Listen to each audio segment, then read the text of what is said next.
इन तमाम इस्लामिक जिहादियों को खत्म करने की प्रतिज्ञा कर ली है और यूपी एटीएस ताबड़तोड़ छापेमारी करके एक के बाद एक इन धर्मांतरणकारियों की धरपकड़ में जुटी है। लेकिन बाकी राज्यों का क्या?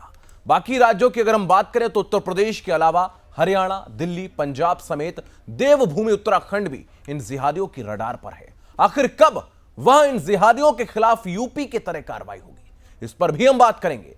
पूरा देश इस वक्त इन जिहादियों के षड्यंत्र का शिकार है, इस पर भी हम चर्चा करेंगे। लेकिन उससे पहले यह रिपोर्ट देखिए और समझिए कि कैसे देवभूमि उत्तराखंड भी इन षड्यंत्रकारियों से बच नहीं पाया।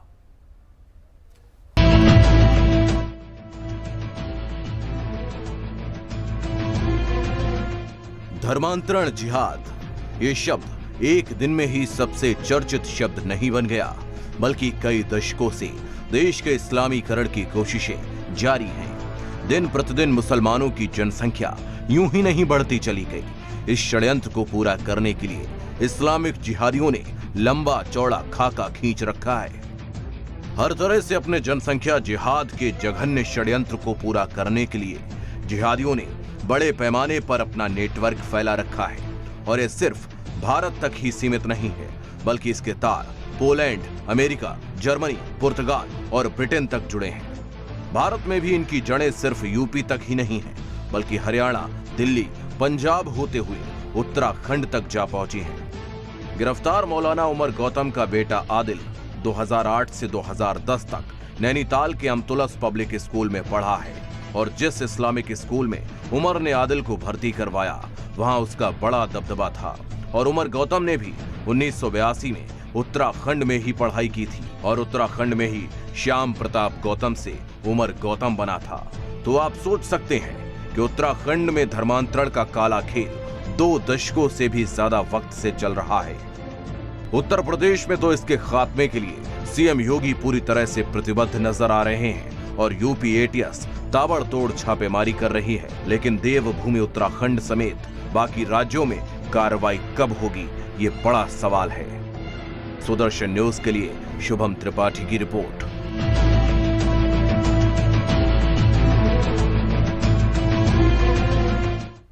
तो इस पूरी रिपोर्ट के जरिए आपने समझा कि कैसे देवभूमि उत्तराखंड के भी इस्लामीकरण होने के लिए लगातार प्रयास किए जा रहे हैं। हमारे साथ चर्चा में शामिल होने के लिए जो मेहमान इस वक्त जुड़ रहे हैं उनका परिचय आपसे करवाते हैं। हमारे साथ भारतीय जनता पार्टी से प्रवक्ता चारू प्रज्ञा जुड़ रही हैं और विश्व हिंदू परिषद के प्रवक्ता श्रीराज नायर हमारे साथ जुड़ रहे हैं। मुस्लिम स्कॉलर के तौर पर हमारे साथ सैयद रजा जुड़ रहे हैं। आप सभी का बहुत स्वागत है सुदर्शन न्यूज पर। चारू प्रज्ञा जी, सबसे पहले मैं आपके पास आऊंगा। सुन पा रहे हैं आप? नमस्ते शुभम जी। जी, बहुत स्वागत है आपका सुदर्शन न्यूज पर। और पहला सवाल मेरा आपसे ही है, क्योंकि देवभूमि उत्तराखंड जहां पर लोग तीर्थ के लिए जाते हैं, पूरे भारत से ही नहीं बल्कि विश्व के अलग अलग हिस्सों से लोग वहां पर पहुंचते हैं और अपनी पूजा अर्चना करते हैं, और वो देवभूमि भी अब जो है जिहादियों के निशाने पर है। जो उत्तर प्रदेश में पूरा ये षड्यंत्र जारी था, जो गिरफ्तारियां लगातार यूपी पुलिस और एटीएस के द्वारा की गई हैं, उसका लिंक जो है अब उत्तराखंड से भी निकलकर सामने आया। उमर गौतम नाम का ये व्यक्ति, इसने अपना धर्मांतरण उत्तराखंड में किया था। चारू प्रज्ञा जी।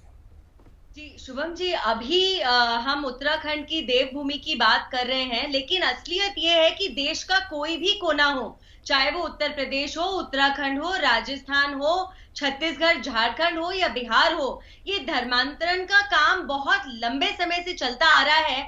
और मुझे खुशी है इस बात की कि योगी सरकार की लीडरशिप और गाइडेंस के अंडर एटीएस ने कम से कम इस रैकेट को पकड़ा तो है, कुछ नाम हमारे सामने आए तो हैं, और इस तरीके के रैकेट पे इन्वेस्टिगेशन बहुत ही गहरे तरीके से होना चाहिए, क्योंकि ये वो लोग हैं जो हमारे समाज के फैब्रिक को बर्बाद करना चाहते हैं। इनके पास पैसा आता है आईएसआई से, इनके पास पैसा आता है दूसरे मुल्कों से, देशों से जहां पर इस्लामिक राज है, और वो पैसे का यहाँ पर गलत तरीके से इस्तेमाल होता है हिंदुओं को ब्रेन वॉश करने के लिए। आपने एक शब्द सुना होगा शुभम जी, हिंदू फोबिया।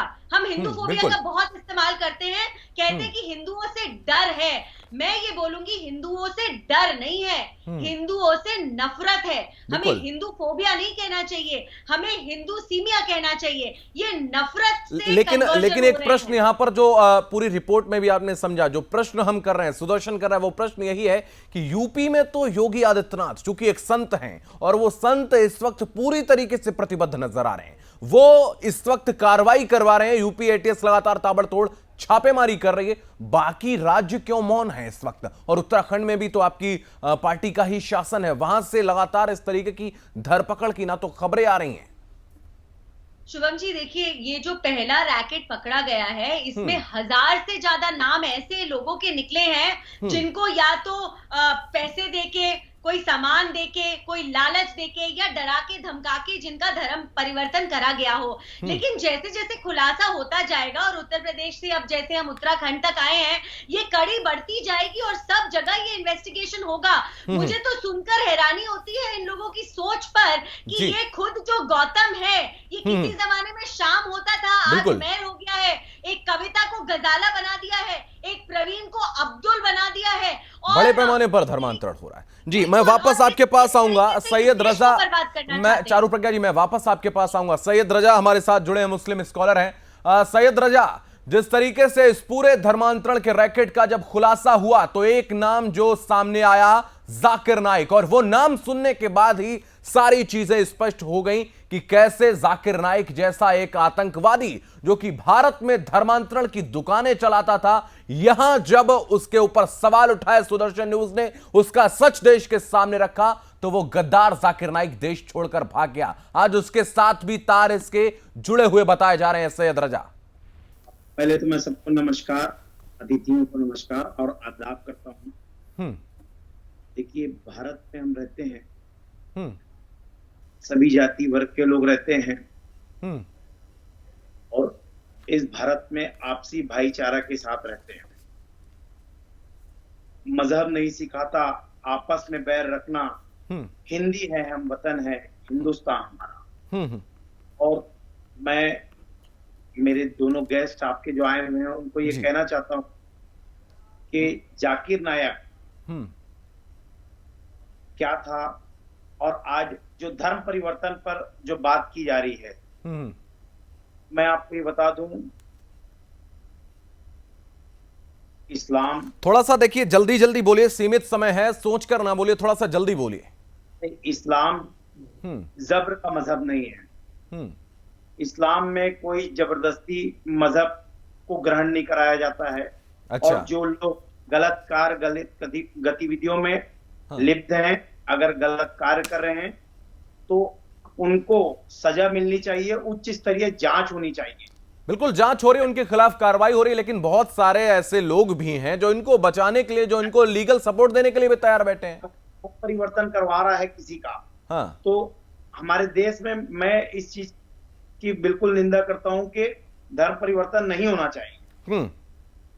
लेकिन जो आपने भाईचारे की बात करी, आपने कहा कि बहुत भाईचारा से रहते हैं, भाई तो हिंदू बन जाते हैं, जिस तरीके से भाई जो हैं वो मुस्लिम बन जाते हैं और चारा हिंदू बन जाता है। नहीं, ऐसा नहीं है। ऐसी तो तमाम खबरें आ रही हैं जो लगातार हम देख पा रहे हैं, और जो तथ्यों के साथ, सबूतों के साथ रख रहे हैं, उसमें आप तो भाईजान बन गए, लेकिन चारा जो है वो हिंदू बनता नजर आ रहा है। देखिए, कट्टरपंथी जो सोच है ना, वो किसी भी धर्म के लिए, कट्टरपंथी सोच किसी भी धर्म के लिए, कभी कोई भी धर्म गलत रास्ते पे चलना नहीं सिखाता, और कोई भी धर्म ये नहीं कहता कि आप इस धर्म को गलत बोलो। कोई भी धर्म ये कहता है हर धर्म। मैं एक सवाल आपसे पूछना चाह रहा हूं सैयद रजा, मेरा प्रश्न आपसे सीधे सीधे ये है कि क्या आपने एक भी खबर ऐसी सुनी है जहां पर किसी हिंदू के द्वारा जबरन धर्मांतरण करवाया गया हो? एक भी खबर आपने कहीं सुनी हो? आप बाकी धर्मों के लोग ही क्यों करवाते हैं? क्यों ईसाई मिशनरियां ही धर्म परिवर्तन करवाने में लगी हुई हैं? क्यों ये इस्लामिक कट्टरपंथी, इस्लामिक जिहादी लगातार धर्म परिवर्तन करवा रहे हैं? देखिए, सभी धर्म में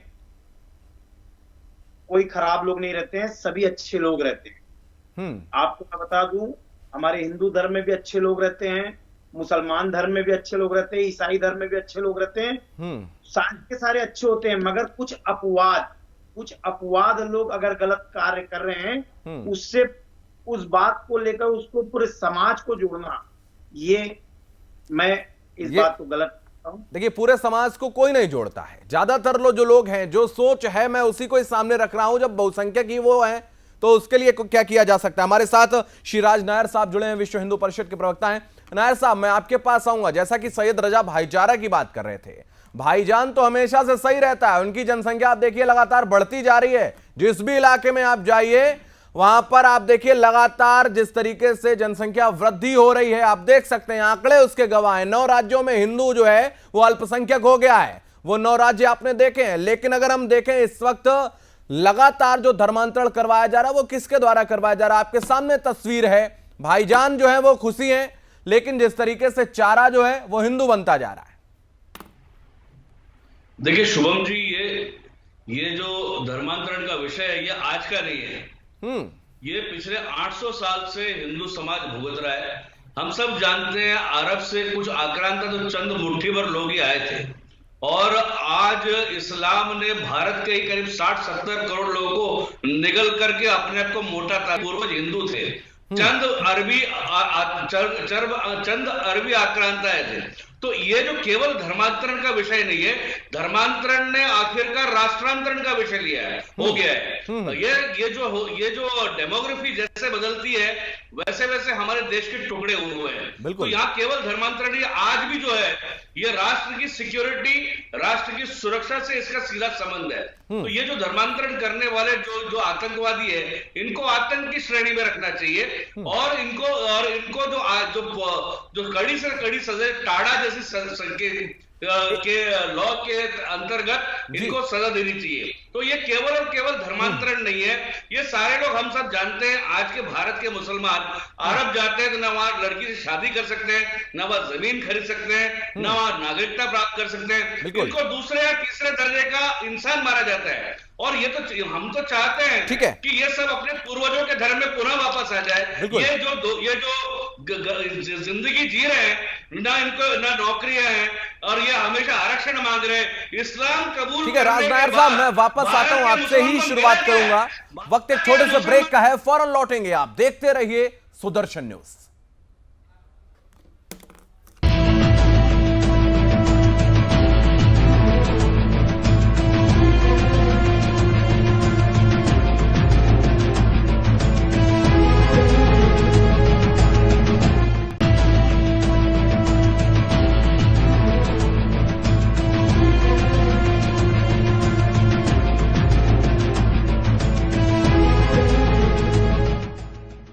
ब्रेक के बाद आपका स्वागत है। लगातार हम देवभूमि में जिस तरीके से धर्मांतरण चल रहा है उस पर चर्चा कर रहे हैं। हमारे साथ चारू प्रज्ञा बीजेपी से जुड़ी हुई हैं, शिराज नायर विश्व हिंदू परिषद के प्रवक्ता हैं, सैयद रजा मुस्लिम स्कॉलर के तौर पर जुड़े। एक बार फिर से मैं आप सभी का स्वागत करता हूं। और मैं शिराज नायर साहब आपके पास आऊंगा, और सवाल मेरा यही है कि जाकिर नाइक एक ऐसा शख्स जो भारत के, अगर उसका बस चले तो वो भारत के हर एक रहने वाले, हिंदुस्तान के रहने वाले हर एक हिंदू को मुस्लिम बनाने की सोच रखता है। ऐसे शख्स के साथ में तार जुड़े हैं उमर गौतम के, उसकी जो संस्था है IRF, उसके साथ जो है उमर गौतम के संबंध का जो जिक्र है वो मिल रहा है, उसके इनपुट मिल रहे हैं। देखिए शुभम जी, मैंने पहले ही बताया आपको, ये धर्मांतरण करने के बाद इन्होंने पाया क्या? भारत, पाकिस्तान और बांग्लादेश में तीनों में 50 से 60 करोड़ मुसलमान हैं। इनमें से 2 या 3% लोग हैं जिसके जो आर्थिक रूप से सक्षम है खाने पीने में। बाकी भूखमरी, बेरोजगारी, गंदगी, रोग, हर प्रकार की महामारी, जिल्लत की जिंदगी, इनको मिला क्या है? ये क्या है, जैसे एक बच्चा फेल हो जाता है एग्जाम में तो वो चाहता है अगला भी फेल हो जाए। तो जाकिर नाइक वगैरह 2-3 जनरेशन पहले, हमारे महाराष्ट्र, ये 2-3 जनरेशन पहले ये सब हिंदू थे। इन्होंने पाया क्या? तो हमारे लोगों के अंदर ये जो है एक प्रकार की इंफीरियरिटी कॉम्प्लेक्स है। और मैंने आपको ये भी बताया, ये लोग अगर अरब में जाते हैं, Saudi Arabia, Dubai, UAE, Bahrain, कतार, ओमान, लेबनान, यमन, इनको दूसरा दर्जे का सिटीजन माना जाता है, इनको तीसरा दर्जे का। ना वहां वो भूमि खरीद सकते हैं, ना वहां की लड़की से शादी कर सकते हैं, ना नागरिकता प्राप्त कर सकते हैं। तो इतनी जिल्लत भरी जिंदगी जी रहे हैं ये लोग फिर, और ये सुधरना चाहिए। और हम चाहते हैं कि ये सब अपने जो मातृ धर्म, ओरिजिनली जो ये सब इनके एंसेस्टर्स, इनके पूर्वजों के धर्म में पुनः वापस आ जाए। और ये अच्छी जिंदगी जिए और उसके लेकिन एक प्रश्न राजनायर साहब, एक प्रश्न ये उठ रहा है कि धर्मांतरण जिहाद, इस शब्द को सबसे पहले सुदर्शन न्यूज ने प्रयोग किया था। इनके तमाम जो षड्यंत्र था उसका खुलासा हमने किया था और उस दौरान लोग हम पर हंस रहे थे, लोग प्रश्न चिन्ह खड़ा कर रहे थे। तथाकथित सिलेक्टिव सेकुलर मीडिया जो है वो कहीं ना कहीं कह रही थी ऐसा कुछ भी नहीं होता है, धर्मांतरण जैसा तो कोई बात ही नहीं है। लेकिन आप देखिए कि 1982 में उमर गौतम, जिसका पहले नाम श्याम प्रताप गौतम होता था, वो उत्तराखंड में पढ़ाई करने के बाद उस दौरान उसने वहां पर धर्मांतरण किया और उसके बाद वो मुसलमान बन गया। 1-2 दशक से ज्यादा की ये बात हो गई है, तो आप सोच सकते हैं कि आज का कोई धर्मांतरण नहीं हो रहा। मैं आपसे पूरी तरीके से सहमत हूं और लंबे वक्त से आप देखिए उत्तराखंड जो है वो धर्मांतरण का शिकार बन रहा है और आज तक न जाने कितने धर्मांतरण वहां पर हो चुके होंगे। शुभम जी, मैंने पहले कहा कि अरब मुमालिक जो है देश हैं, उनकी पॉपुलेशन देखिए 7, 8, 10 करोड़ है और उनको जो बल मिला है वो हिंदुओं को निकल के ही मिला है। और ये जो 700, 600, 700 साल से धर्मांतरण चल रहा है, ये आज का विषय नहीं है। अब तो खैर पहले के मुकाबले कम हो गया, पहले तलवार के जोर पर या फेंकी हुई कौड़ियों पर या ये कमजोर लोग कुछ फेंके हुए सिक्कों पर या अशर्यों पर कन्वर्ट होते थे। आज तो खैर आजादी के बाद जो भारत अभी रह गया है वहां काफी कम हुआ है। लेकिन ये जो हमारी जो जिहादी मानसिकता वाले लोग हैं, ये बहुत बड़ा चैलेंज है और इसी तरह से मिशनरियों का, मदर टेरेसा ने जिनको स्वास्थ्य या चिकित्सा की सेवा दी, उन्होंने जो रमेश और दिनेश को उन्होंने जॉन और माइकल बनाया। बिल्कुल, मैं वापस आता हूं आपके पास। चारू प्रज्ञा जी हमारे साथ बीजेपी से जुड़ी हैं। नायर साहब वापस आता हूं। नायर साहब वापस आता हूं। चारू प्रज्ञा जी मैं आपके पास आऊंगा। अब तक आखिर इतने लंबे वक्त तक, यानी कि अभी तक तो 2 सरकारें आपकी हुई हैं, जब से नरेंद्र मोदी जी 2014 से आए उसके बाद ही लगातार ताबड़तोड़ खुलासे भी हो रहे हैं और इन पर छापेमारी भी हो रही है, इन पर कार्रवाई भी हो रही है। इससे पहले आखिर क्यों सब मौन रहे, क्यों कार्रवाई नहीं हुई, यह भी एक बड़ा सवाल है। शुभम जी देखिए, कोई सरकारें होती हैं जो चाहती हैं कि गुंडाराज फैले, जो चाहती हैं कि वो एक धर्म का साथ ज्यादा दें अपने वोट बैंक को पक्का रखने के लिए। लेकिन यहाँ हमारी जो सरकार आई है उन्होंने इक्वालिटी पर, रियल इक्वालिटी पर फोकस किया। और आप देखिए पिछले साल एक लव जिहाद के ऊपर भी नया लॉ बनाया गया था और ये वाला भी जो खुलासा हुआ है वो काफी आगे जा रहा है। आपके हमारे साथ जो को पैनलिस्ट रजा साहब जुड़े हुए हैं, मैं उनसे एक प्रश्न करना चाहती हूँ। मुझे लगता है या तो वो बहुत भोले हैं, आंख खोलकर जमीनी हकीकत देखना नहीं चाहते, या फिर वो जमीनी हकीकत जानते हुए भी मौन रहना चाहते, उसके ऊपर पर्दा डाल देना चाहते हैं और ये कहना चाहते हैं कि ऐसा कुछ समाज में होता नहीं। मैं मानती हूं कि हर समाज के वर्ग में अच्छे लोग और बुरे लोग होते हैं, लेकिन जो ये धर्म परिवर्तन का काम है ये हिंदू धर्म में तो है ही नहीं, ऐसी कोई चीज ही नहीं होती है हिंदुओं में। और अगर आप आजादी से लेकर आज तक का इतिहास देखें और परसेंटेज देखें कि हमारे देश में मुसलमान कितने थे जब देश को आजादी मिली और आज कितने हैं, तो नंबर बढ़ता जा रहा है। जिस तरीके से माइनॉरिटीज अपने आप को एस्टैब्लिश कर रही हैं, वो सिर्फ सही तरीके से नहीं गलत तरीके से भी करती हैं। मैं केस के बारे में बात करना चाहूंगी शुभम जी। हाल ही में 1-2 महीने पहले एक चेन्नई हाईकोर्ट का केस था, मद्रास हाईकोर्ट का एक केस था, जहां पर एक एरिया के बारे में बात करी गई थी जहां धीरे धीरे मुस्लिम जनसंख्या बढ़ने के बाद मुस्लिमों यहाँ के मंदिर में हिंदू रीति रिवाज से त्योहार तक नहीं मनाए जा सकते।